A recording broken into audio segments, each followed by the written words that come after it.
Listo. Una pregunta. Ya. Ahí comienzan con la cita 3. ¿Y la 1 y la 2? Doc, esos están en las anteriores diapositivas desde relevancia y desde pertinencia. Desde ahí No. también habíamos citado. Sí, pero el planteamiento del problema es aparte. Hay que comenzar en la 1. Porque el Ya, planteamiento del problema, igual cuando comiencen el marco teórico, comienzan en 1, porque son apartados diferentes. Entonces hay que corregir eso. Bueno, adelante. listo, Doc, ya lo corregimos. Bueno, entonces la salud sexual reproductiva se define por la OMS como un estado de bienestar físico, mental y social en relación con la sexualidad, la cual no es la ausencia de enfermedad, disfunción o incapacidad. La salud sexual requiere un enfoque positivo y respetuoso de la sexualidad y de las relaciones sexuales, así como la posibilidad de tener experiencias sexuales placenteras y seguras, libres de toda coacción, discriminación y violencia. Por ello, actualmente se considera un tema de importancia por la desinformación que existe entre la población juvenil universitaria, quienes aún no llegan a una madurez sexual y emocional que les permita ejercer una vida sexual segura. A medida que la edad de la población estudiantil se acorta al momento del ingreso a las instituciones de educación superior, se puede evidenciar que existe una falta de conocimientos en torno a la salud sexual y reproductiva, así como el uso incorrecto de métodos anticonceptivos, dando como resultado varias problemáticas, como embarazos no deseados, abortos e ITS, siendo la primera de mayor repercusión a futuro. Pásale, por favor. Ya, durante la vida universitaria, los estudiantes adquieren herramientas para manejar su sexualidad y relaciones personales a través de la incorporación de comportamientos que promuevan o comprometan la sexualidad de cada uno de ellos. La decisión de tener relaciones sexuales implica un equilibrio entre el placer esperado, la implicación emocional y los riesgos de ITS o embarazo no deseado. Estudios realizados en países desarrollados evidenciaron que el uso de métodos de barrera como el preservativo fue el método elegido en las prácticas sexuales casuales de los universitarios. Sin embargo, el mismo estudio señaló que el método de elección había cambiado por anticoncepción hormonal a las personas que llevaban una relación estable. El ámbito psicosocial en el que se ve envuelto el estudiante contribuye a la práctica de conductas sociales sexuales riesgosas, pues factores como la presión social conllevan actitudes del tipo permisivas. Frente a esta problemática, la educación sexual y reproductiva es un pilar importante de abarcar, puesto que en la gran mayoría de los casos este grupo de población suele ser vulnerable a conductas sexuales riesgosas por desconocimiento o falta de información, desencadenando consecuencias ya antes mencionadas, y con ello otros que son poco reconocidos, como deserción universitaria o alargamiento de la estancia en la carrera y concepciones prematrimoniales. Pásale. Y en cuanto aquí a los métodos de anticoncepción, la utilidad en los jóvenes universitarios, esto también nos había dicho que debemos cambiar, Doc, que debíamos poner como que una definición más cortita y de ahí saltarnos directamente a lo que eran, a cómo se dividían estos métodos de anticoncepción. Pásale, por fin. Pásale. Ya. De aquí igual, hablando de los embarazos no deseados en universitarios, el embarazo no deseado en adultos jóvenes es un importante problema de salud pública, tanto en países desarrollados como subdesarrollados, debido a sus resultados adversos colaterales en ámbitos sociales. Pero todo esto a raíz de falta de información en torno al uso razonado de los métodos anticonceptivos. Aunque hay afirmaciones de que la tasa de embarazos no deseados ha disminuido en un 29% en las regiones desarrolladas y un 20% en las regiones en desarrollo. Sin embargo, se necesita la recopilación de nuevos datos para regenerar un nuevo panorama. Estadísticamente, en un estudio realizado en estudiantes universitarios gestantes, 3 de cada 4 embarazos concebidos son no deseados, que repercute directamente con la formación académica universitaria. Y en otro estudio también se demostró que un 40% de las mujeres jóvenes menores de 23 años que cursaban estudios de tercer nivel en el campo de la salud estaban embarazadas. Y de este porcentaje, el 50% mantuvo su gestación a la par con su formación académica a pesar de no ser embarazos no deseados. Pásale. Ya, de aquí igual tenemos el planteamiento del problema, que la pregunta de investigación también nos mandó a modificarla, puesto que habíamos puesto aquí la información sobre estudiantes de sexto a octavo semestre. Entonces la pregunta la dejamos: ¿cómo contribuye el empleo de métodos anticonceptivos en los estudiantes de medicina para la prevención de embarazos? Síguele. Ya, la justificación del problema con estos Eso nos hallazgos. saltamos. Disculpe, Doc. Eso nos saltamos. que no estamos justificando el problema. ¿Sí? También objeto de estudio nos saltamos. No, vamos siguiendo la secuencia que estamos planteando en el curso, ¿no? Entonces estamos en este momento en el planteamiento del problema. Y ahí pasamos al marco teórico, ¿sí? Todo lo que es justificación y construcción de objetos lo dejamos aparte. Bueno, me parece que está mejor logrado. Es probable que la pregunta deba modificarse a la sazón de la hipótesis, pero en principio dejémoslo así. Bien, vamos con el grupo 2.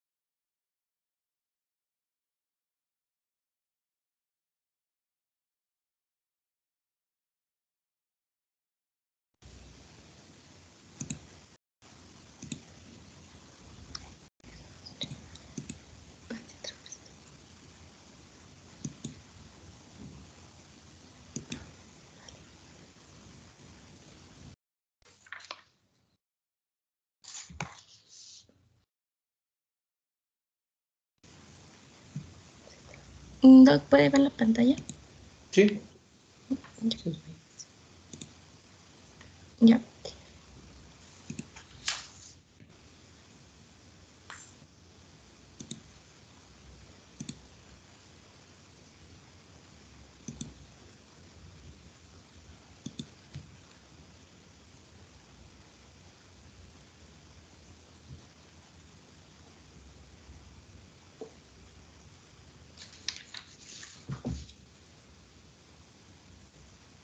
Ya. Para el sustento bibliográfico, Doc, usted no nos hizo correcciones y voy a leerlo otra vez. En los antecedentes del COVID-19, los COV genéticamente se encuentran clasificados en los géneros alfa coronavirus, beta coronavirus, gamma coronavirus y delta coronavirus. Estos 4 géneros más importantes en los cuales se clasifican o se encuentran clasificados los COV. Tanto los alfa coronavirus y los beta coronavirus infectan a los mamíferos, mientras que los gamma coronavirus y los delta coronavirus se encargan de infectar a las aves. Existen 7 tipos diferentes de COV que pueden infectar a los seres humanos, en los cuales se encuentran el HCOV NL63, HCOV 229E, los cuales se encuentran en el género de los alfa coronavirus, y el HCOV OC43, HCOV HKU1, SARS-CoV, MERS-CoV y SARS-CoV-2 pertenecen al género de los betacoronavirus. El SARS-CoV-2 está relacionado con el SARS-CoV y es el nuevo coronavirus de los virus descubiertos del género betacoronavirus, el cual está caracterizado por ser fácilmente transmisible entre humanos. El SARS-CoV se transmite principalmente a través de pequeñas gotas respiratorias, además de vía fecal oral, aunque está con baja probabilidad. Se presume que la replicación viral primaria ocurre en el epitelio de la mucosa del tracto respiratorio superior, es decir, cavidad nasal y faringe, con una multiplicación adicional en el tracto respiratorio inferior y la mucosa gastrointestinal, lo que da lugar a una viremia leve. Después del ingreso del virus y la replicación viral primaria, pocas infecciones se controlan en este punto y permanecen asintomáticas. Ahora, aquí se presentan las alternativas para el tratamiento del COVID-19 según fuentes internacionales, que recomiendan en el caso de antivirales. En el año 2020, la Sociedad Española recomendó el uso de lovapenavir y ritonavir junto con betaferón. Otra opción de tratamiento puede ser el lopinavir, ritonavir, junto con introna. Y por último, una opción más es el remdesivir. Sin embargo, ninguno de estos 3 tratamientos está aceptado en la actualidad para su uso. Además de claritromicina, que se sabe que es un antibiótico macrólido que tiene un efecto de modulación de la producción de citoquinas y disminuye el factor de virulencia, por lo que se considera como parte de la terapia contra el COVID-19. Y finalmente, N-acetilcisteína, que es un mucolítico que ha sido redescubierto como antioxidante, lo cual le permite contrarrestar el desequilibrio oxidativo. Además, posee un efecto antiinflamatorio y participa en la remodelación pulmonar, por lo que se considera como parte de la terapia. Además, actualmente el Instituto Nacional para la Salud y la Excelencia en la Atención del Reino Unido, NICE, recomienda en las categorías de consenso moderado, condicionado, no recomendado y beneficio no significativo los siguientes fármacos para el tratamiento de pacientes hospitalizados por COVID-19, tomando en cuenta los factores como comorbilidad, edad y sexo, en los cuales se encuentran corticosteroides como dexametasona, hidrocortisona o prednisolona, el casirivimab, ipilimumab, para aquellos pacientes que están hospitalizados por COVID-19, también el remdesivir, tocilizumab, sarilumab, heparinas de bajo peso molecular, suplemento de vitamina B, acitromicina, budesonida inhalatorio, colchicina, doxiciclina e ivermectina. En el caso de fuentes nacionales, en el consenso multidisciplinario sobre las recomendaciones de tratamiento hospitalario de COVID-19 de Ecuador, en la versión 10 del año 2020, se establece que no se recomienda utilizar hidroxicloroquina o cloroquina para el tratamiento de infección por SARS-CoV-2 en cualquiera de sus fases, ya que existe evidencia de ensayos clínicos donde no se ha demostrado la eficacia de este medicamento. Tampoco se recomienda la utilización de lopinavir, ritonavir para el tratamiento de la infección por SARS-CoV-2 en cualquiera de sus fases que se encuentre. No se recomienda usar ivermectina para el tratamiento de infección por SARS-CoV-2 en ninguna de sus fases, ya que no existe evidencia metodológicamente estructurada que justifique su uso en seres humanos para tratar esta enfermedad. Y tampoco se recomienda el uso sistemático de remdesivir en pacientes por infección por SARS-CoV-2. Para el manejo de la fiebre y el dolor se debe considerar el uso de paracetamol como el agente de primera línea, incluso en aquellos pacientes graves en los cuales se va a utilizar por vía intravenosa. El ibuprofeno y otros AINES son agentes alternativos y en esto se debe tener consideración el riesgo de sangrado digestivo y fallo renal agudo. En este caso se prescriben usarlos entre 3 y 5 días. La presencia de coinfección bacteriana es sumamente infrecuente en los pacientes con COVID-19, por lo que el uso sistemático de antibióticos en el manejo de estos pacientes se encuentra absolutamente contraindicado. En los fármacos recomendados como antibacterianos, en caso de ser necesario, se encuentran ampicilina, sulbactam, acitromicina y claritromicina.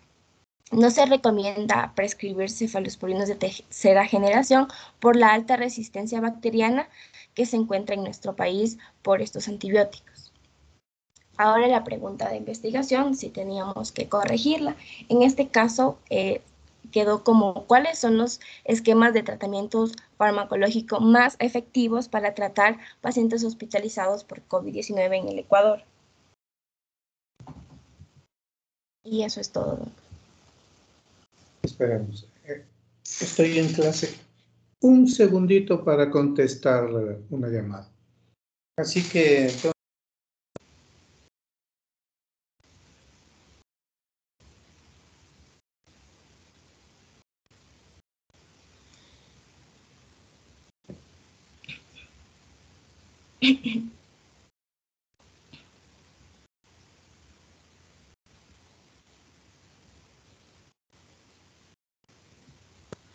perdón. A ver.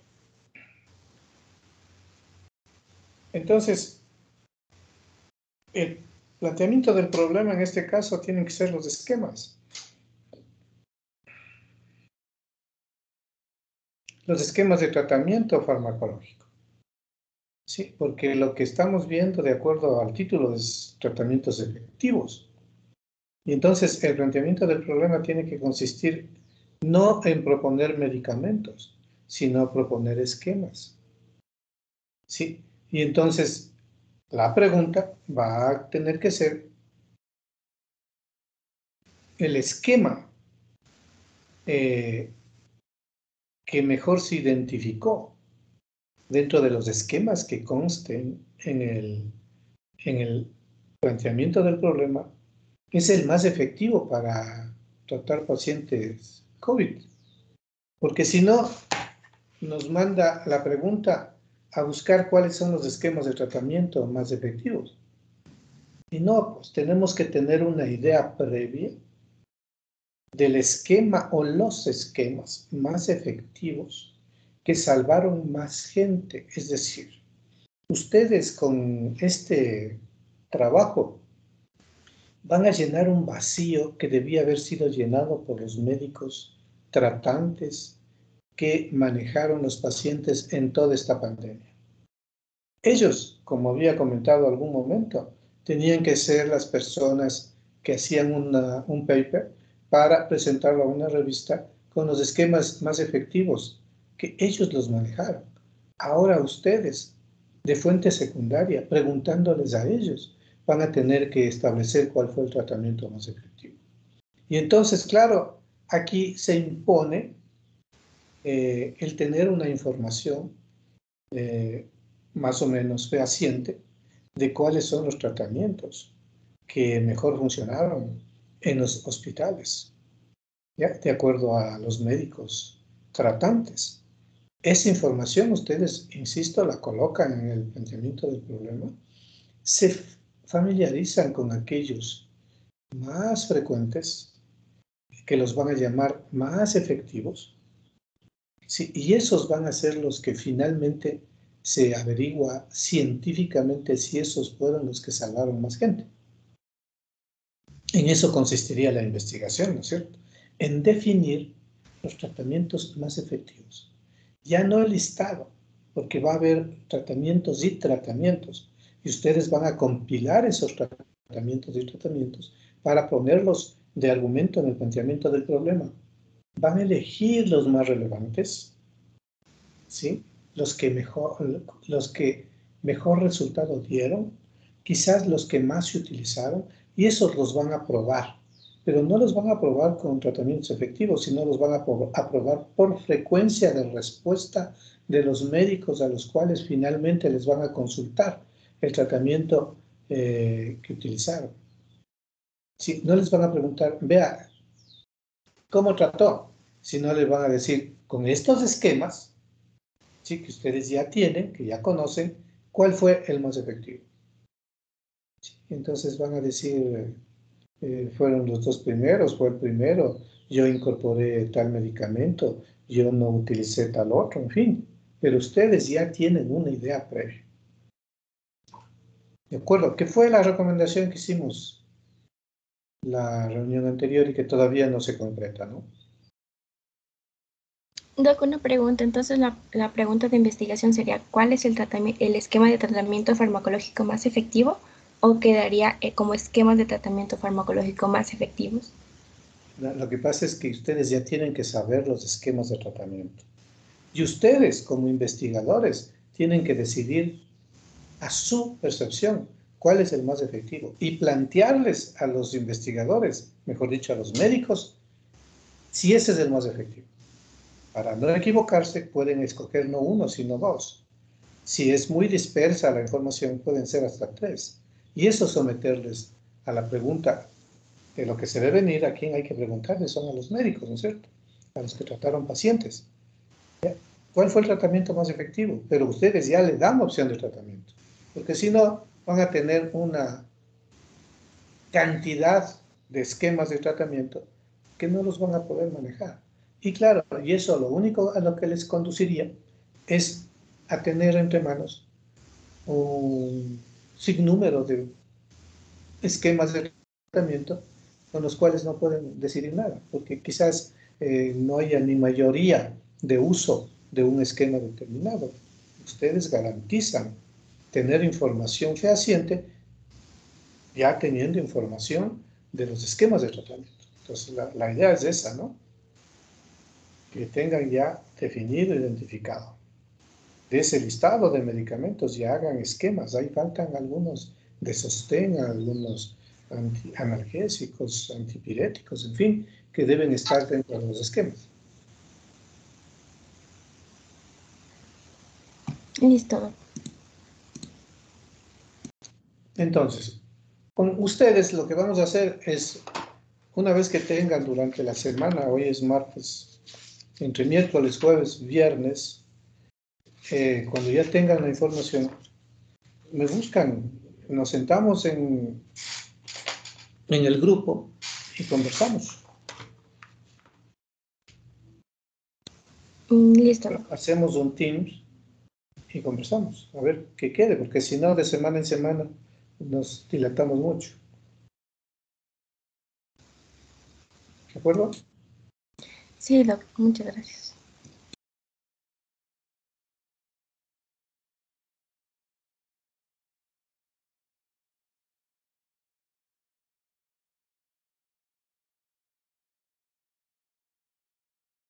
Vamos grupo 3.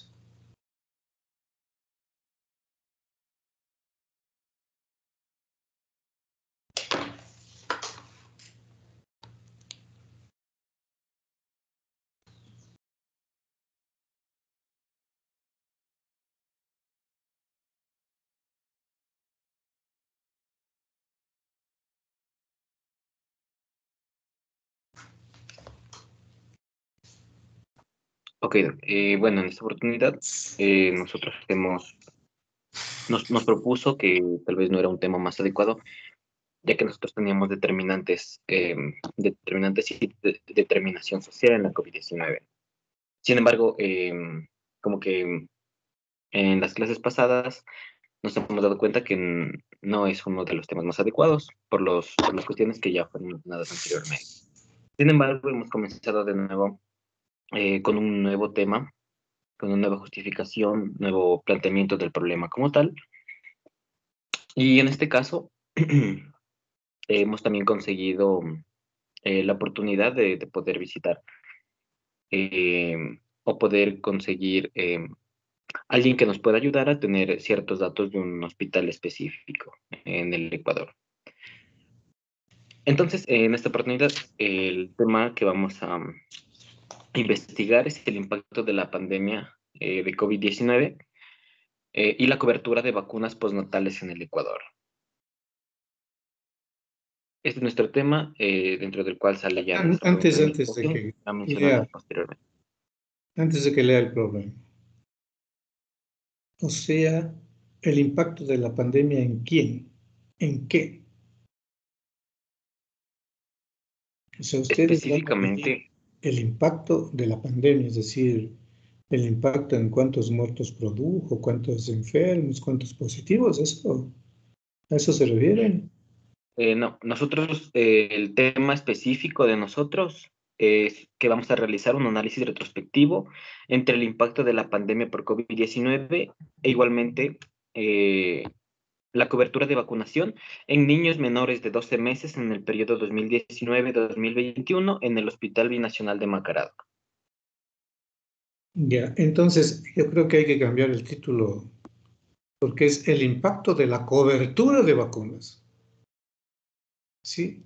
En postnatales de frente a la pandemia. O sea, lo que ustedes quieren ver es cómo las vacunas, ¿sí? En los niños menores de 6 meses, dice, protege de la pandemia, eso es. Salió un artículo que publicó la OMS, entonces decía que en esta pandemia ha disminuido la cantidad de menores de 12 años que han sido vacunados para enfermedades prevenibles mediante vacunación. Y vamos a comparar en el año 2019, que es el año en el que existe mayor información, que fue previo a la pandemia en el Ecuador, e igualmente en los años 2020 y 2021, qué pasa con estos menores de la cobertura de vacunas. Entonces, ustedes lo que van a estudiar es el PAI, el Programa Ampliado de Inmunizaciones, que tiene vigencia, y cómo se modificó por la presencia de la pandemia. Sí, Doc. O sea, lo que pasa es que nosotros habíamos investigado que la cobertura de vacunación en los niños menores de 12 meses se vio afectada por la pandemia. O sea, habían algunos, como que algunos factores. ya sea porque también hubo esto del confinamiento, el cierre de centros de salud, entonces muchas madres no pudieron hacer vacunar a sus hijos, o también por el simple hecho de que no había los recursos o las vacunas para poder hacerlo.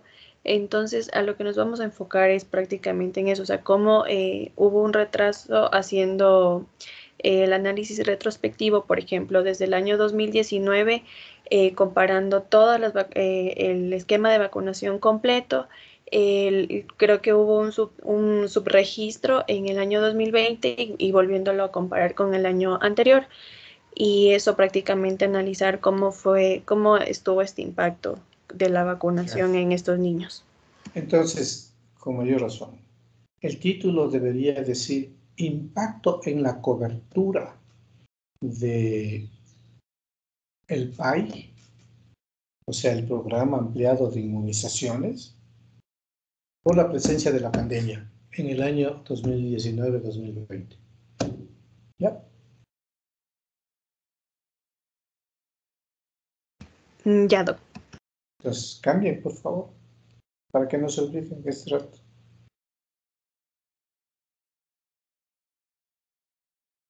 Porque no se llaman postnatales, ¿no?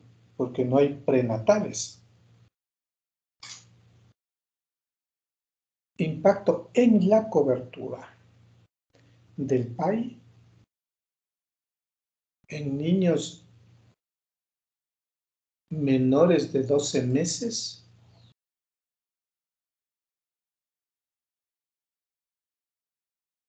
por la presencia del COVID.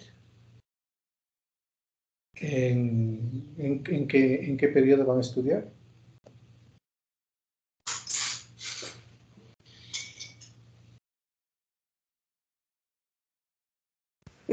Ya, Doc. Así sería entonces. Eso sería, ¿cierto? Eso es lo que quieren hacer. Sí. ¿Está de acuerdo, Gallardo? Sí, Doc, exactamente así. Exacto, ya. Entonces, ahora sí, adelante.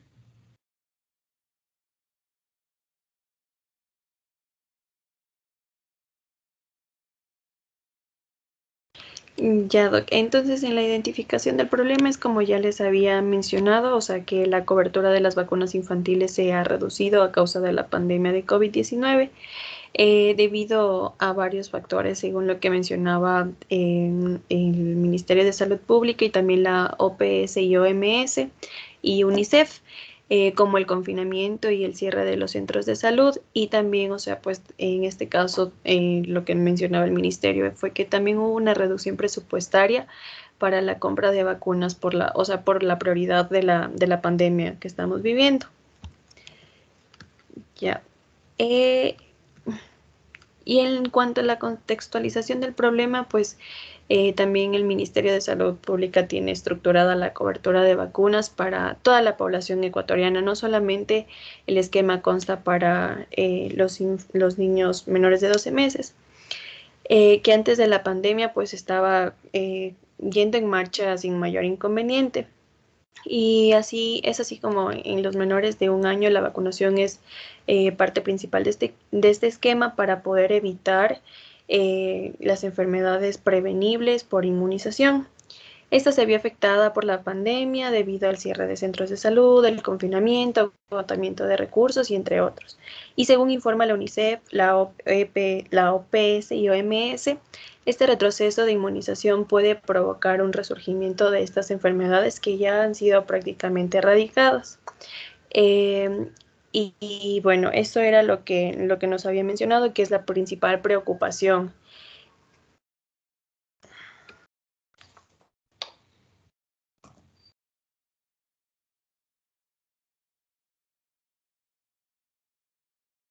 Bueno, en cuanto a lo que iba a ser la delimitación del problema, en este caso, como un pequeño antecedente, tenemos que por la presencia de tanto el COVID y por la insostenible situación, perdón, que va a presentar el país en este contexto de salud, vamos a tener que estos procesos tan simples como lo que van a ser la vacunación, que en años anteriores, como hemos visto, si se han llevado a cabo sin mayor problema, en estos años de pandemia se han visto un poco más afectados, tanto en el registro como en la aplicación de dosis, principalmente ya sea por el hecho de que muchas personas estuvieran aisladas o no tuvieron la manera de llegar a puntos de vacunación, o incluso por los problemas económicos que representó la pandemia. Entonces, en este caso, era importante conocer cómo se han visto afectados los grupos más vulnerables, que en este caso iban a ser los niños a los que se debe vacunar o los menores a los que se debe vacunar. Y esto era importante ya porque dentro del problema tener este esquema completo de vacunación iba a evitar problemas no solo en los niños como tal, sino también a nivel de lo que iba a ser la salud pública.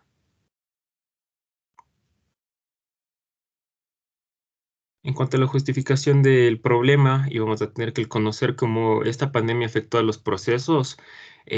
Como había mencionado, no solo era importante perdón, no solo por cómo ciertas enfermedades pueden afectar a estos grupos poblacionales, sino también ya que muchas de estas han sido casi erradicadas y pueden volver a representar un problema. El hecho de que no se vuelva a dar la vacunación, lo cual va a ser un problema de salud pública, como había mencionado, y también saber cómo afectó la pandemia en estos procesos de vacunación, cuáles fueron las causas que llevaron a que se ven afectados, va a ayudar a que en un futuro quizá podamos mejorar igual estas circunstancias adversas y así no caer en retrasos de lo que va a ser a futuro. Entonces, la formulación de nuestro problema iba a ser realizar un análisis retrospectivo entre el impacto de pandemia por COVID-19 y la cobertura en vacunación en niños menores de 12 meses en el periodo 2019-2021 en el Hospital Binacional de Macará. Ya, es una cuestión de redacción, me parece, el hecho de hablar del impacto de la pandemia. Porque impacto es un indicador técnicamente establecido donde usted mide la fuerza del impacto, ya sea cuali o cuantitativamente. Y ustedes no van a medir el impacto del COVID, ¿no es cierto? Lo que van a medir es cómo influyó o cómo afectó al programa de inmunizaciones. ¿Fue por cierre? ¿Fue por déficit? ¿Fue por falta de adquisición de la vacuna? ¿Fue por falta de importaciones? ¿Sí? ¿Se mermó el presupuesto? Es decir, eso van a medir, ¿ya? En el tiempo del COVID, porque si le dejan así como este impacto, se puede hacer la idea, y de hecho yo me hago la idea, de que vamos a trabajar el impacto del COVID. Y no vamos a trabajar el impacto del COVID. Este es un interviniente. En la relación programa ampliado de inmunizaciones versus niños menores de 12 meses. ¿Ya? Solo interviene el COVID ahí. No es un determinante. ¿Sí? Que es diferente cuando hablamos de un determinante de la salud, que en cambio determina el comportamiento. No, en este caso no. Pero si le dejan de impacto, aparente ser un determinante. ¿De acuerdo? Entonces, además, hay que diferenciar que la presencia del COVID, en este caso, no es un riesgo, por si acaso. No es un riesgo de déficit de vacunación, ¿sí? Sino hay que buscar cómo afectó. ¿Ya? Y ahí algunas opciones, algunas posibilidades están dichas, que habría que buscar ya hipotéticamente cuál fue la causa más cercana que provocó una disminución de la cobertura. El programa de inmunizaciones del Ecuador ha sido reconocido por siempre uno de los mejores de la región. Es la carta de presentación de medicina preventiva que el Ecuador ha tenido por los niveles de cobertura. Incluso en el 2015 se incorporaron nuevas vacunas al programa empleado, ¿ya? ¿Qué significa eso? Que significa que se ponen al servicio de la comunidad nuevas vacunas, pero gratuitamente, porque esas vacunas en principio solo eran accesibles en los servicios privados. Entonces, ¿qué está pasando? Eso es lo que van a evaluar ustedes, ¿no? Entonces, a esta última diapo que presentaron, hagan el cambio de forma para que no quede apareciendo como que van a medir el impacto del COVID. Bien. ¿La pregunta? Ya, Doc, entonces podemos, o sea, cambiarle y avisarle la pregunta para poder después presentarle ya el marco teórico que teníamos avanzado, o sí le podemos presentar ahorita. No, o sea, hoy queremos solo presentar las incorporaciones de lo sugerido en el problema, ¿no? No queramos mirar. Ya, Doc. Muchísimas gracias. Entonces, hay que trabajar la pregunta como pregunta, puesto que ahí, en la formulación del problema que tiene, está puesto un título. Sí, más bien todos esos insumos hay que ponerlos en el título, ¿ya? Y hacer una pregunta genérica, que es una pregunta teórica, como algún rato expliqué. Bueno, vamos al grupo 4.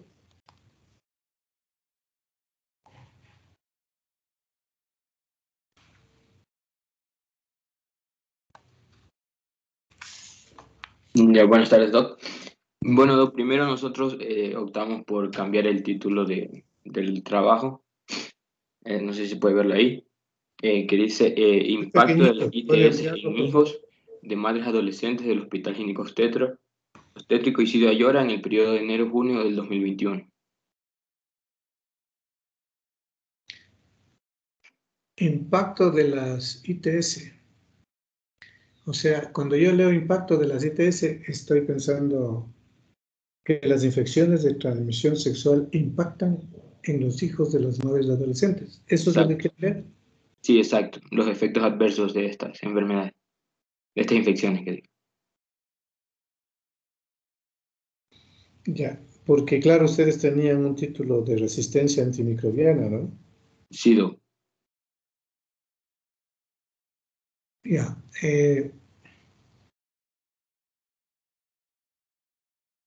¿Te parece bien el título ahí, Doc?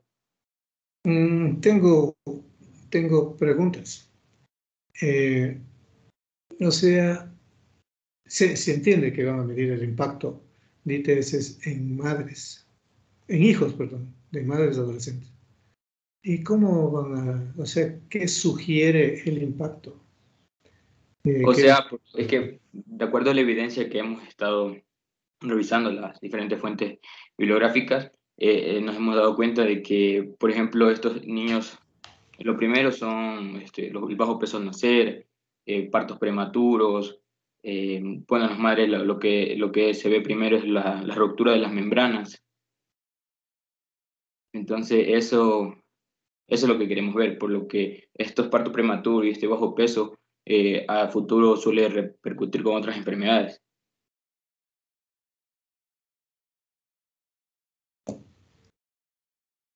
Entonces,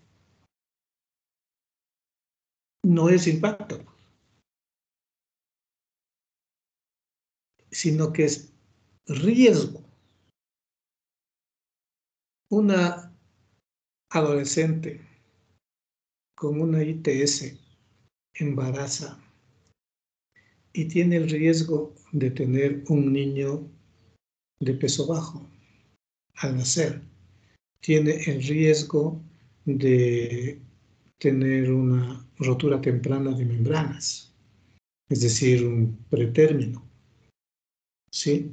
Tiene el riesgo de provocar una conjuntivitis neonatal al momento del nacimiento.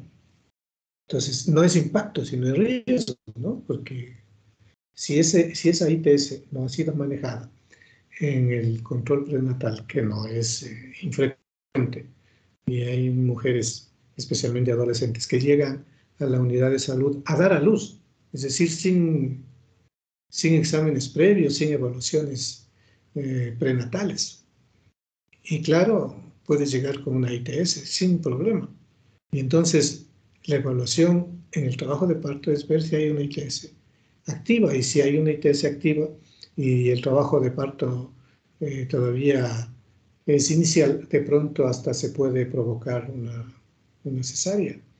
Pero claro, si el trabajo de parto ya está rítmico, ya tiene que salir por canal vaginal y el riesgo es que el niño se infecte en el momento de pasar por el canal del parto. Entonces son riesgos, ¿no? Sí, exactamente. Ajá. Ya, entonces, si es riesgo, entonces. Ok, ya le cambiamos. Dicho por qué, veámosle con esos ojos a ver qué sale. Adelante. Ya, Doc. Y bueno, primero para el planteamiento nosotros empezamos definiendo lo que es el embarazo adolescente según la OMS, que nos dice que es el periodo de vida en el cual el individuo adquiere la capacidad reproductiva y transita los patrones psicológicos de la niñez a la adultez y se consolida en la independencia socioeconómica y fija sus límites entre los 10 a 9 años de edad, que incluso se la puede dividir en dos etapas, la primera adolescencia que de 10 a 14 años y la otra de 15 a 19. Y ahí como datos internacionales, bueno, la OMS identifica que aproximadamente el 11% de nacimientos se da entre adolescentes de 15 a 19 años. Además que en los países en vías de desarrollo, lo que son de ingresos medianos o bajos, cerca del 50% de matrimonios en estas adolescentes, o sea, son en adolescentes de 15 a 18 años. Además, un reporte de aquí en Latinoamérica indica que una cuarta parte de los nacidos vivos son de estas madres adolescentes. Y aquí a nivel del Ecuador, de acuerdo al INE, este de aquí tiene una tasa de 107.20 por cada 1000 jóvenes que están entre 12 a 19 años. Y bueno, y aquí pusimos un pequeño contexto de que los adolescentes manifiestan un deseo en esta etapa de experimentar su sexualidad y entonces por ende tienen un mayor riesgo a veces porque no son educados en la sexualidad, pueden tener relaciones sin protección y esto también eleva estos riesgos de infecciones de transmisión sexual y embarazos no deseados. Entonces, y bueno, como ya hemos presentado también antes, información sobre estas ITS que son muy perjudiciales para el producto, por ejemplo, la gonorrea, que es la ITS más contagiada, la segunda más contagiada a nivel mundial. Esta de aquí tiene o sea, es tan grave que puede transmitir a la enfermedad del feto y que puede provocarle lo que es la ceguera. También estaba lo que es la clamidia trachomatis, que se asocia a partos prematuros antes de las 32 semanas. La sífilis, que es la principal ITS a nivel mundial, y que este de aquí, bueno, también se ha relacionado con muerte in útero, parto prematuro y bajo peso al nacer. Y otra infección de transmisión sexual, bueno, aquí está en un parásito, que esta es por la Trichomonas vaginalis.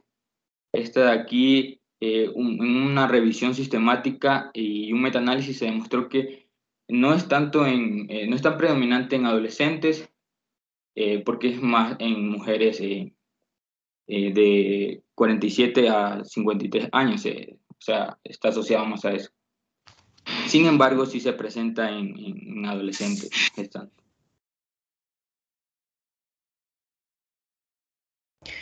Bueno, en Latinoamérica, en Estados Unidos, en Europa y parte de Asia, el modo predominante de transmisión del virus de hepatitis B son las relaciones sexuales sin protección. Esto también es predominante en jóvenes, ya que, como mencionó mi compañero, ellos tienen mayor curiosidad por experimentar su vida sexual y se exponen más a estos riesgos.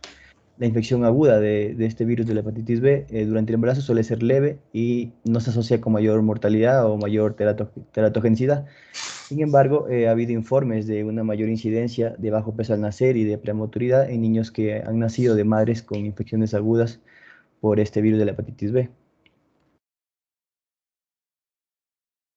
En cuanto al virus de inmunodeficiencia humana, esta se la detalla como una infección que puede ser transmitida por varias vías, pero prevalentemente tenemos la vía por medio de relaciones sexuales, tanto vaginales, anales u orales, las cuales son de riesgo por no utilizar lo que serían las medidas de protección.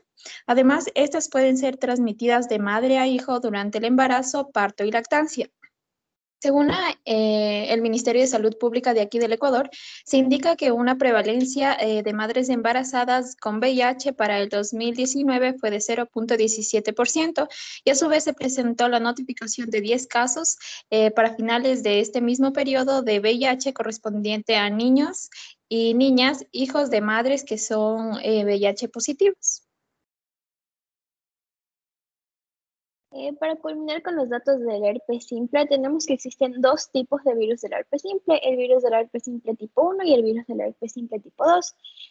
Recordemos que el virus del herpes simple 1 se transmite principalmente por un contacto de boca a boca y causa el herpes labial. Sin embargo, existe la posibilidad de que se transmita a la zona genital a través del contacto bucogenital, mientras que el virus del herpes simple 2 se transmite casi exclusivamente por contacto genital durante las relaciones sexuales y provoca infecciones en la zona genital o también anal. En los datos encontrados tenemos que del 85 al 90% de las infecciones neonatales por virus del herpes simple, este se ha adquirido en el momento del parto y 5 a 10% son causados por una adquisición viral postnatal temprano. Mientras que un porcentaje del 70 al 85% de estas infecciones neonatales por virus del herpes simple son causados por el virus del herpes simple tipo 2, mientras que los casos restantes se deben al tipo 1. Y es importante recalcar que este virus puede ocasionar aborto espontáneo, ruptura prematura de membranas, retardo de crecimiento intrauterino, infección intrauterina, así como herpes neonatal.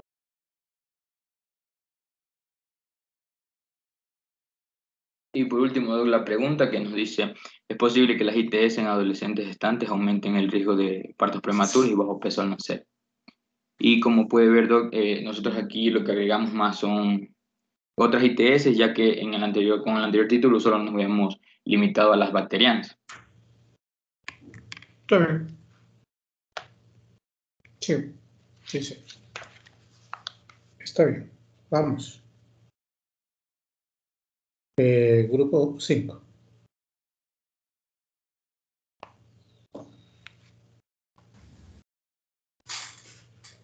Listo, ya lo proyecto.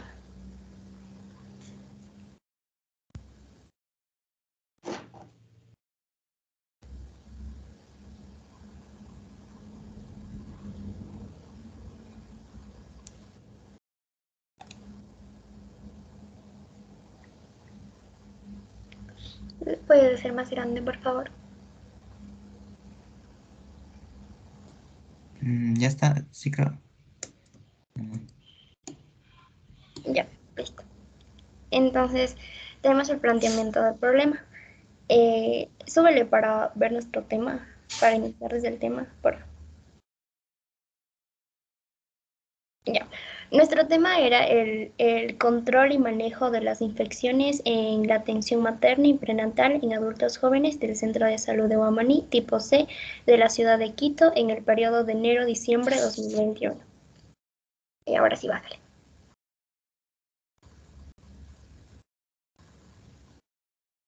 Ya.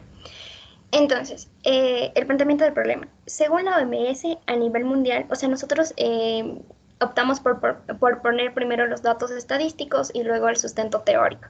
Entonces, dentro de los datos estadísticos tenemos esto. Según la OMS, a nivel mundial, las infecciones obstétricas representan el 10,7% de muertes maternas, donde las intervenciones quirúrgicas y las cesáreas se asocian a un aumento del 5 al 20% en la morbilidad infecciosa en comparación con el parto vaginal. En el Perú, según datos presentados en el Boletín Epidemiológico del Centro Nacional de Epidemiología, Prevención y Control de Enfermedades MINSA, el total de infecciones asociadas a la atención en salud a nivel nacional para el periodo 2012-2014 fueron de 10.938 casos, siendo las infecciones por heridas operatorias la infección más frecuente. En el Ecuador, según datos del Ministerio de Salud Pública del año 2021, El 10.5% de muertes maternas es causado por sepsis, siendo Pichincha la segunda provincia con mayores casos de muerte materna para la semana epidemiológica 51. Además, la mortalidad materna en el intervalo de edad de 25 a 45 años, que es el adulto joven, representa alrededor del 88.34% de los casos reportados hasta la semana epidemiológica 51 del año 2021. Según el Ministerio de Salud Pública, de las muertes maternas relacionadas a infecciones obstétricas, el 36.36% ha sido por sepsis puerperal, el 45.45% por choque y shock séptico. Por otro lado, la mortalidad materna por lugar de ocurrencia se enfoca en un 74.22% en los establecimientos del Ministerio de Salud Pública, seguida con un 9.38% en establecimientos del IES y un 6.25% en la red complementaria. Súbele, por favor. Con esto se ha informado que en el Ecuador la sepsis materna se considera la cuarta causa de muerte materna con una razón de 4.2 por 100.000 nacidos vivos, según los datos del INE del 2013. Entonces, con estos datos estadísticos vemos que sí existe el problema que nosotros vamos a investigar, por lo cual sí tiene relevancia nuestra investigación, porque la sepsis materna aquí en Ecuador, como dije, es la cuarta causa de muerte. Ya, bueno, en la parte inferior, pues tenemos que igual son datos que mencionan que la sepsis obstétrica es la más común, obviamente después de un procedimiento médico entre los cuales se encuentra la cesárea. Entonces, también hemos mencionado aquí abajo que existe una definición de la sepsis, que es una respuesta inflamatoria sistémica, y a su vez mencionamos que la sepsis neonatal, que en sí va a ser considerada temprana en aquellas primeras 6 horas de vida y tardía cuando se manifiesta luego de los 4 días del nacimiento.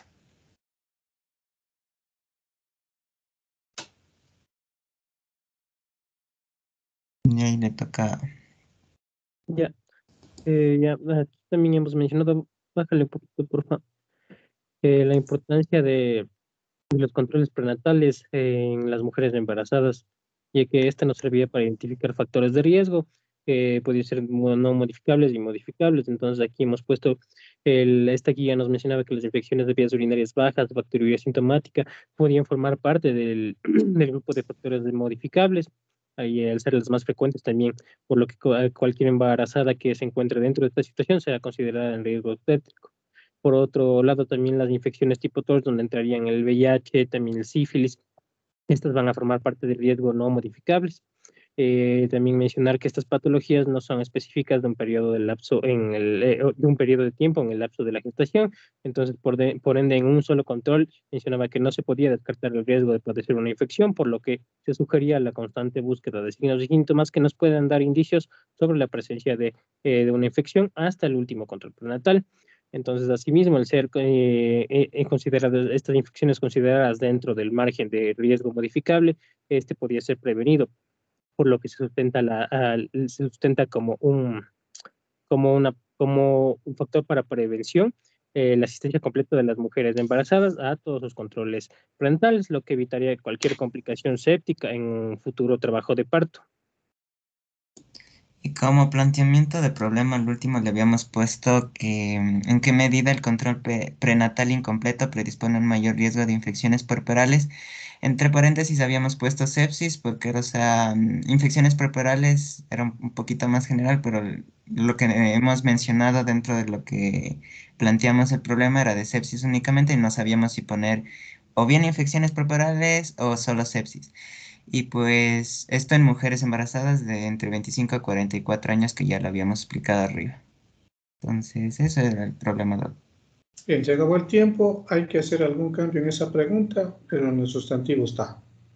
Así que les agradezco mucho. Nos vemos el próximo lunes. Disculpe una pregunta. Adelante. Lo que pasa es que fuimos a hablar en nuestro centro de salud en Guamaní y el director nos había mencionado que necesitábamos hacer una solicitud, pero que el doctor, es decir, el tutor, en este caso usted, mande la solicitud, o sea, no sé, que esté ahí su firma y así, que esté, o sea, es su sustento para que él pueda aceptarnos. Porque sí nos dio la apertura, solo dijo que la carta de solicitud le esté hecha también por el doctor, para que Sin problema. Esténme ya, redactando, mándenme al ya WhatsApp estoy. y yo le doy la forma y les devuelvo para que ustedes la hagan llegar. Muy bien, doctor. Muchas gracias. Perfecto. Así quedamos. Muchas gracias.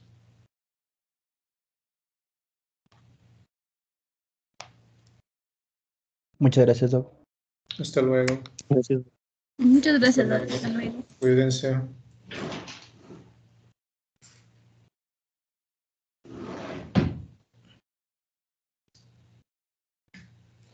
Despídense.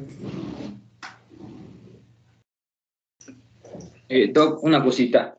Nosotros también, el grupo 4, ¿se acuerda que tenemos una solicitud pendiente? Y no la habíamos enviado porque justo estábamos pensando en esto del cambio del título. Por lo que nosotros mañana, como ahorita, queremos presentarle y ver su opinión. Y como nos mencionan que está bien, presentarla mañana mismo. Bueno, Entonces, más tarde le mandaría la solicitud. perfecto. Estoy atento. Gracias.